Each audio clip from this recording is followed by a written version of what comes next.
Bangladesh premier লিগের প্রথম পর্বের ম্যাচ প্রায় শেষের পথে, কিন্তু এখনও কাটেনি খেলোয়াড়দের পারিশ্রমিক জটিলতা।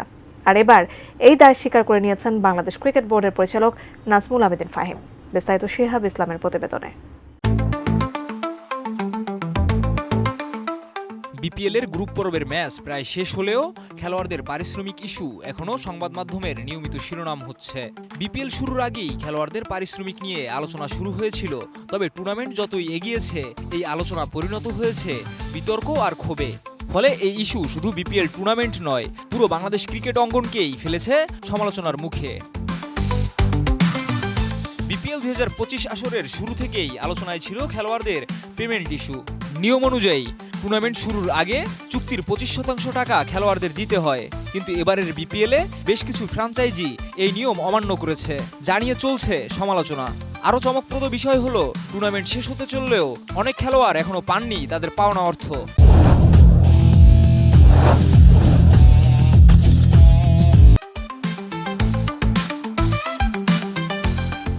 মাঠের খেলা ভালো হলেও ফ্র্যাঞ্চাইজিগুলোর এই আচরণের কারণে টুর্নামেন্টটি সমালোচনার মুখে পড়েছে। বিসিবির পরিচালক নাজমুল আবেদিন ফাহিম এ বিষয়ে গণমাধ্যমের সঙ্গে কথা বলেছেন এবং বলেছেন যে এই সমস্যাগুলোর পুরো দায় তাদের কাঁধে রয়েছে। তিনি বলেন, দিন শেষে এটা বোর্ডেরই দায়, আমরা এর জন্য দায়ী। আমরা হয়তো ভিন্নভাবে বিষয়গুলো দেখতে পারতাম, তবে যেটা ঘটেছে তার কিছু কিছু ঘটনা অপ্রত্যাশিত ছিল।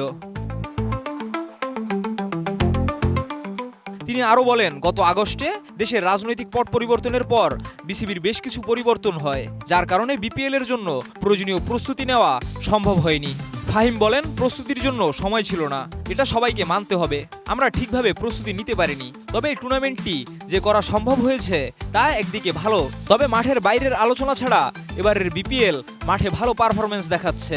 উইকেটে রান বাড়ছে, দর্শকের উপস্থিতি বেড়েছে এবং খেলা উপভোগ করছেন সমর্থকরা।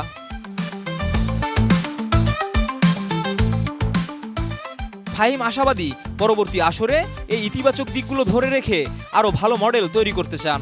তিনি বলেন, আমরা নিশ্চিত করতে চাইব যে এই ফ্র্যাঞ্চাইজিগুলো অংশ নেবে তারা যেন সামর্থ্যবান হয়। আমরা এবারের মতো ভালো উইকেটের ধারাবাহিকতা রাখতে চেষ্টা করব। শেষে ফাহিম জানান, আমরা জানি অনেক কিছু নেগেটিভ রয়েছে, তবে ভালোগুলো যদি ধরে রাখতে পারি তাহলে ভবিষ্যতের জন্য আরও বেশি উপকারী হবে। শিহাব ইসলাম, এটিএন নিউজ।